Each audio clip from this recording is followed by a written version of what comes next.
Anjing menggonggong, kafilah berlalu. Peribahasa itu sangat tepat untuk bintang sinetron Marini Zumarnis dan Denny Wardana suaminya yang pengusaha.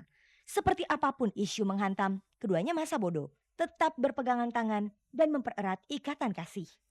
Isu yang paling gres menimpa bintang sinetron itu adalah tentang perselingkuhan.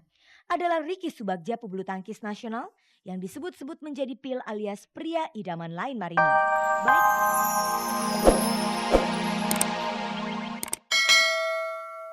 Selamat sore pemirsa, cek dan dicek pelopor jurnalisme infotainment kembali menjumpai Anda.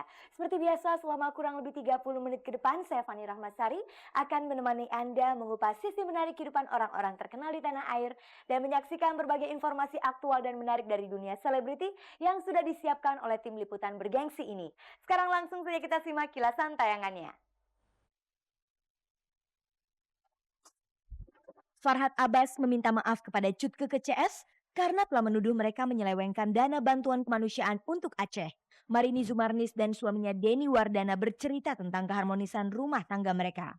Ini menepis isu adanya keretakan rumah tangga Marini. Tiga artis, Leoni, Vena Melinda dan Mayang Sari, lebih senang didampingi keluarga daripada pasangan mereka saat menghadiri acara. Alasannya biar aman. Syahrani dan Peggy Melati Sukma punya cara sendiri-sendiri mengantisipasi asuransi saat mereka dikontrak sebagai pekerja seni.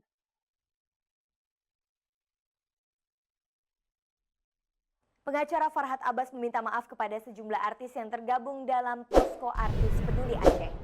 Sebelumnya suami Nia Daniati ini sempat mendampingi seorang wanita bernama Dimas Dewi yang kemudian menuduh Posko Artis Peduli Aceh telah melakukan penyelewengan dana bantuan.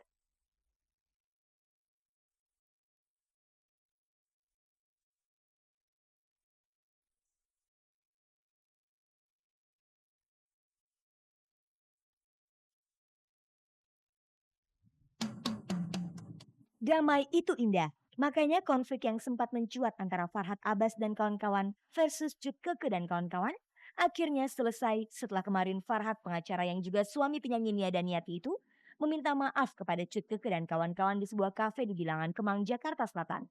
Sumbangan ke Aceh adalah awal pangkal konflik di antara mereka. Farhad dan kawan-kawan yang menyumbang sejumlah dana ketika Cut Keke dan kawan-kawan mengadakan acara di News Cafe Kemang 30 Desember 2004 merasa sumbangan mereka tidak sampai ke Aceh. Hal itu tentu saja menjadi ramai, apalagi masing-masing kemudian memanfaatkan media untuk bersuara. Apalagi kita mau cari. Ya sekarang daripada mereka nama nggak benar di masyarakat padahal benar, ya otomatis kita merehabilitasi kembali. Ini benar deh. Ya benar gitu kan nggak mungkin pernyataan benar ya, mungkin dengan halus kita bujuk, kita sikapi bahwa kita minta maaf. Syukur diterima maaf kita, alhamdulillah. Alhamdulillah hari ini, aku merasa lega, mungkin teman-teman yang lain juga merasa lega karena setidaknya pihak yang tadinya menuding kita macam-macam bisa mengakui kekilafannya mereka dan meminta maaf sesuai waktu mereka ngomong seperti di pers juga, sekarang mereka ngomong juga di pers dan di publik ya gitu loh. Perkembangan konflik mereka semakin terasa. Pihak Farhad misalnya mempertajam pertanyaan mereka hingga menduga adanya penyelewengan yang dilakukan panitia, dalam hal ini Cut Keke dan kawan-kawan. Farhad bukan saja memposisikan diri sebagai salah seorang penyumbang, tapi juga menyebut dirinya sebagai pengacaranya penyumbang. Di lain pihak, Cut Keke dan teman-temannya juga menggunakan tenaga pengacara Malik Bawazir. Ketika kedua belah pihak semakin tegang, pada pertengahan Februari lalu sempat muncul inisiatif redaksi Cek dan Dicek mengundang mereka dan membahas persoalan itu dengan kepala dingin. Keduanya akhirnya percaya bahwa di antara mereka terjadi kesalahpahaman. Beberapa hari kemudian Cut Keke mengumumkan semua dana yang mereka kumpulkan telah diserahkan kepada Ketua Harian Satkorlak. Kehadiran dan permintaan maaf Farhad dan kawan-kawan kemarin adalah akhir dari konflik mereka. Tuntutan hukumnya dengan adanya permohonan maaf tadi yang sudah disampaikan, baik secara tertulis maupun pada hari ini datang langsung ke klien saya, lantas mengklarifikasi berita di media massa, saya pikir kita tidak perlu lagi untuk melakukan satu upaya hukum, baik secara pidana maupun perdata.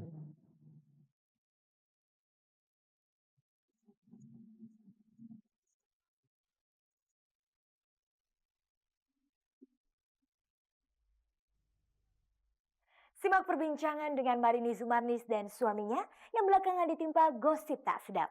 Tentunya setelah kita dicek yang berikut ini. Gosip keretakan rumah tangga bintang sinetron Marini Zumarnis dengan suaminya Denny Wardana ternyata hanya kabar tanpa fakta. Buktinya ketika ditemui di rumah mereka, pasangan ini menceritakan keharmonisan keluarganya.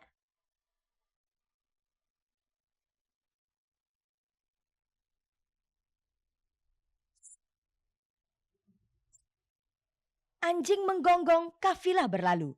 Peribahasa itu sangat tepat untuk bintang sinetron Marini Zumarnis dan Denny Wardana suaminya yang pengusaha. Seperti apapun isu menghantam, keduanya masa bodoh, tetap berpegangan tangan dan mempererat ikatan kasih. Isu yang paling gres menimpa bintang sinetron itu adalah tentang perselingkuhan. Adalah Ricky Subagja, pebulu tangkis nasional yang disebut-sebut menjadi pil alias pria idaman lain Marini. Baik media cetak maupun media elektronik melansir berita itu.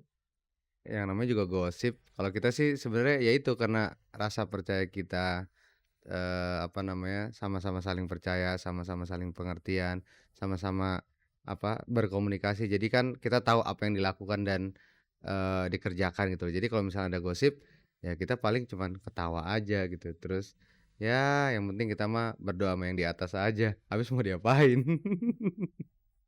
Bagi Marini, memperhatikan harmonisasi rumah tangga jauh lebih penting dibandingkan harus mengurus persoalan yang tidak jelas juntrungannya. Seperti saat dikunjungi Cek dan Dicek, Marini dan Denny malah menunjukkan keakraban mereka dan kebahagiaannya bersama Dava Wardana, anak mereka yang kini berusia 6 tahun. Sampai detik ini saya masih eksis di dunia sinetron itu pasti dukungan keluarga kan, dan khususnya dukungan suami. Dan pasti Mas Denny itu sangat mendukung sekali, usaha-usaha saya. Apalagi kan kita berdua sekarang lagi ada usaha baru, terus, saya juga syuting sekarang 2 judul, terus nganterin anak sekolah, arisan, pengajian, masih berjalan beriringan, alhamdulillah. Sama yang paling penting sih kita berdua, saling komunikasi kemanapun kita pergi. Jadi kalau misalnya Marini kemana, saya kemana, pasti kita tiap hari handphone nggak berhentilah, setiap 2 jam sekali.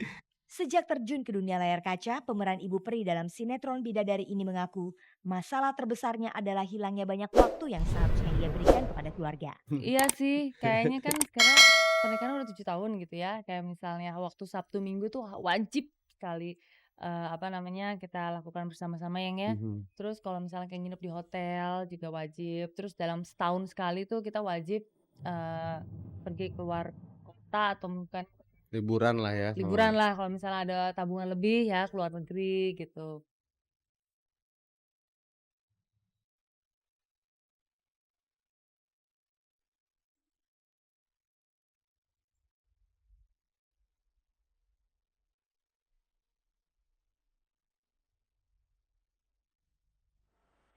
Leoni, Vena Melinda, dan juga Mayang Sari ternyata punya kesamaan. Mereka sering didampingi keluarga ketika menghadiri sebuah pesta. Simak liputannya setelah kita dicek yang berikut ini. Leoni, Vena Melinda, dan Mayang Sari lebih memilih pergi di antar keluarga ketika mendatangi sebuah pesta. Selain punya rasa aman, mereka juga bisa banyak saling bertukar pikiran saat didampingi keluarga.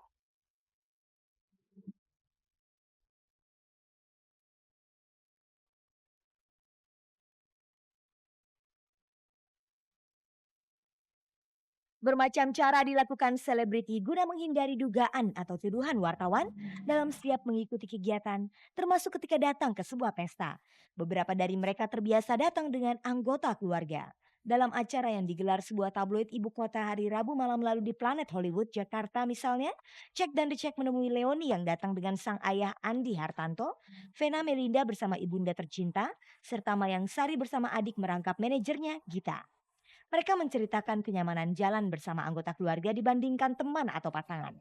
Iya karena emang udah kita berdua hampir tiap hari bareng gitu kan. Jadi udah tau lah, maksudnya udah sama-sama tahu kalau misalnya di Facebook misalnya ada acara apa kita pasti ngapain itu udah tahu gitu kan. Dan gitu kalau misalkan syuting atau segala macam juga papi udah tahu lah papi maunya aku gimana gitu kan. Makanya udah lebih enak sama papi gitu. Ini mama, yang pasti ada yang jagain. Terus yang kedua aku bisa nitip tas karena barang-barang berharga ada di sini. Terus yang ketiga karena aku nyanyi sekarang mama menjadi kritikus gitu. Jadi dia sekarang selalu ikut. Kalau ke pesta kali ini berhubung saya di sini bukan hanya diundang sebagai tamu tapi juga sebagai pengamen. Maksudnya saya disuruh nyanyi. Ya udah, saya saya pasti ajak adik saya. Kebetulan adik aku ini ya manajer aku. Jadi kalau lagi ada kerjaan ya aku selalu sama dia. Tapi kalaupun enggak pun juga ya aku selalu sama dia. Aku sama dia sih kita profesional, even dia kakak adik gitu. Kalau semuanya dia bilang nggak bagus ya nggak bagus, gitu. Bilang bagus ya bagus gitu. Kalau ada batasan mentang-mentang kakak.